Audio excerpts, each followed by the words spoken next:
I have been waiting since the Season 2 finale of Lower Decks for this ship to finally show up, and it is finally coming to Star Trek Online, the Obena class. So, let's dive into the stats.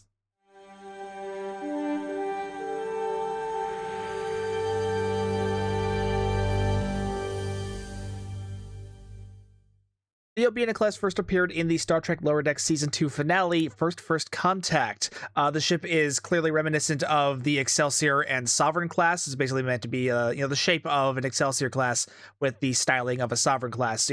So an Excelsior that would serve in the late 24th century, which I'm really into. I really like the look of the ship, so I'm really excited for it to be coming to Star Trek Online, finally. This is going to be going live today on Star Trek Online on PC. This will be dropping into the Infinity lockboxes, once the server maintenance is up, which that should hopefully be live by the time this video goes up. For a console, this will be going live on January 15th. So again, it'll be going into the Infinity lockboxes. It'll be going live today for PC, console for January 15th. So let's get into the stats. This is going to be a heavy cruiser, specifically a Miracle Worker heavy cruiser, which I'm already having flashbacks to the legendary Excelsior, so let's hope this isn't quite that bad. So it's got a hull modifier of 1.45, a shield modifier of 1.1, a 4-4 weapons layout, of course, 4 device slots. In the bridge officer seating, it's got a Commander Engineering / Miracle Worker, obviously because it's a Miracle Worker ship, Lieutenant Commander Universal / Command seat, a Lieutenant Commander Tactical, Lieutenant Engineering, and Ensign Science. And of course, the curse of Excelsior's having too much engineering seating continues with the Obena class. I would like this a lot better if they swapped this engineering and science seat. I would like that better, but what can you do? On the upside, with the console off the Vovine, at least you don't have to worry quite so much about unconventional systems triggers. Otherwise, I would be really annoyed because not only does this have an ensign level science seat, but it also the combo of Miracle Worker and Command is also not great for unconventional systems triggers. So fortunately, we are living in a post-Vovine world, so it's not quite as big of a deal.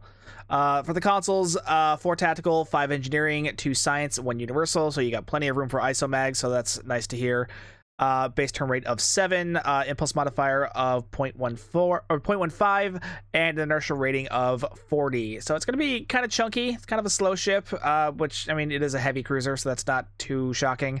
The power levels, +10 to weapons, +5 to shields, +10 to engines, and +5 to aux.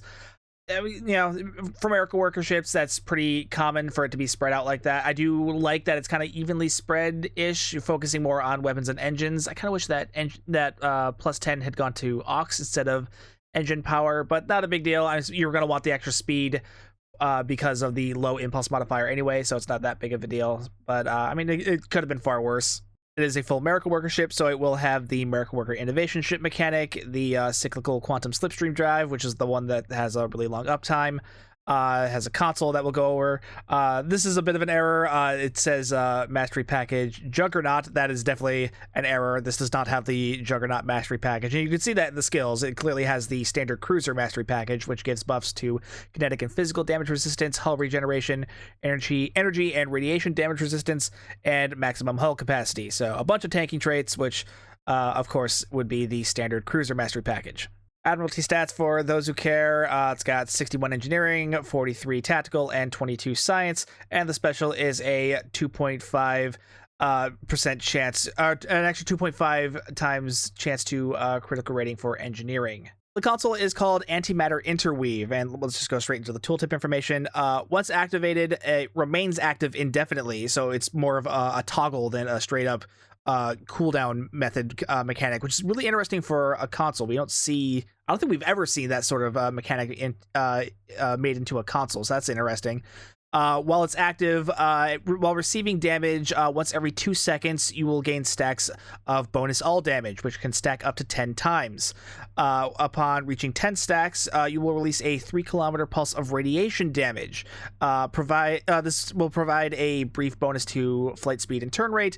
It will reset those bonus all damage stacks, and deactivates the console and places it into a cooldown. So technically, it doesn't stay active indefinitely. It just stays active until the stacks of the damage buff expire. So, it's kind of interesting. It's going to depend on how long that cooldown is. I really wish we had gotten information on that. Is it going to be a standard 2-minute cooldown, or did they shorten it up? Because they've been doing that a lot lately. We've been seeing a lot of cooldowns that are shorter than the standard 2 minutes on consoles. But again, we won't know until this goes live and we actually see the tooltip information in game, which as of recording this, the server isn't quite live yet, so we're gonna have to wait on that.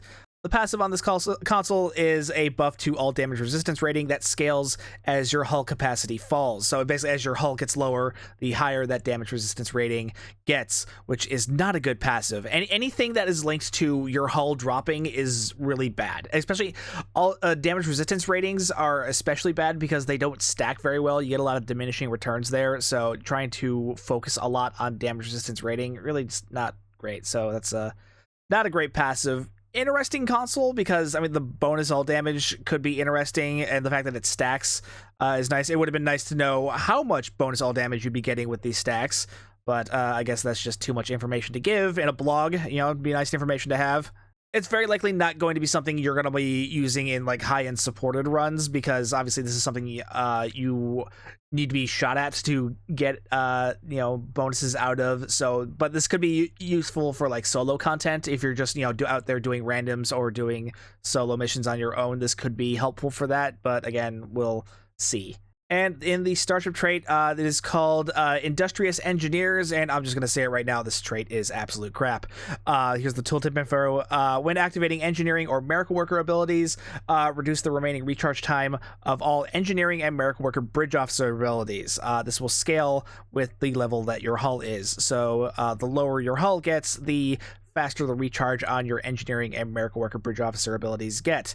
This effect can only trigger once every 10 seconds. And this is terrible, especially because there are already much more effective ways to reduce all of your bridge officer cooldowns, not just engineering and miracle workers. So like just get Boimler effect and photonic officer or something like that. There's no need to waste an entire starship trait on bridge officer cooldowns, especially one that doesn't affect all of your bridge officers. It only affects, I mean, of all the things I would want, of all the bridge officer abilities I would want to have the cooldown reduced on, engineering and miracle worker are definitely not high on that list. So yeah, the trait, absolute garbage. The console, kind of interesting, especially if you like solo play, but it's really gonna depend on how much of those, how big those bonus damage stacks are going to be, and also how long you're able to keep them, because like they disappear as soon as you hit 10 stacks. So if you're going to be getting 10 stacks immediately and then they just immediately go away, then that's not going to be very useful. So it's going to really depend on how exactly this console works. The ship itself, I do like it. Like, I'm not super thrilled about the 4-4 weapons layout or that extra engineering seat. I mean, mainly my my appeal to this thing is, I like the look of the ship. It's a space Barbie thing. I guess that's me. I do like that it has 5 engineering slots, so I'm going to be able to do a really good broadsider energy weapon build on this thing. And with the combo of miracle worker and command, I could probably do a decent the random TFO build that I like to do, where so I can do something that's kind of mixed DPS tanking with that miracle worker command combo. So I could set up something like that on this thing. I really hate that engineering seat. I really wish that was just anything else, because that's gonna bug the crap out of me. Because once again, anything that is linked to the Excelsior apparently has to be a heavy cruiser with way too much freaking engineering seating and a 4-4 weapons layout, of course, because well, God. I don't want to be too hard on it. Like I said, I do want the ship. I do really want the ship, but again, that's more just space Barbie and my, lower decks fanboy nature talking than the actual nature of the ship itself. Because honestly, it's not the best ship. You're gonna find better ships than this in the C store.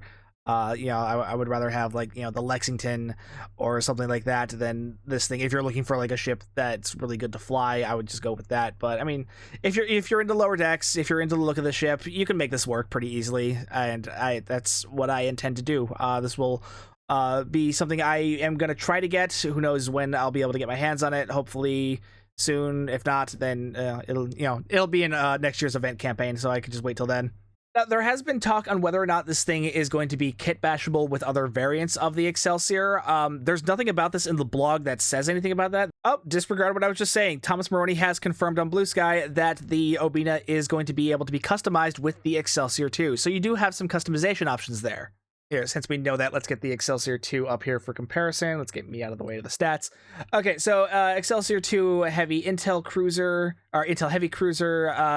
This is one of those unique ships that only has 4 bridge officer seats, and it's also the only Excelsior version that doesn't have an overabundance of engineering seating, because it's only had a commander level engineering seat, and the only other seat in here is a universal seat. So this one actually has a pretty decent bridge officer layout. Still cursed with the 4-4 weapons layout. Not as much engineering console spots, so you're not going to have as much room for ISO mags as you will on the Obena here, especially because the Obena has 5 engineering slots and it's a American worker ship, so you're actually going to be able to get a total of 8 ISO mags on here if you upgrade this thing to T6X2. But there, at least you have the option of, if you just like the look of this ship, but you don't like the stats of it, and maybe you like the stats on the Excelsior 2, you could just pick this thing up and then put its costume on the Excelsior 2. So honestly, if you're looking for a ship to pick up for next year's event campaign, and maybe you're like debating between these two, practicality wise, this one's a much better pickup, because not only does it have a better bridge officer layout, it's also got a much better console on it too, because this thing's got the experimental power redirection console.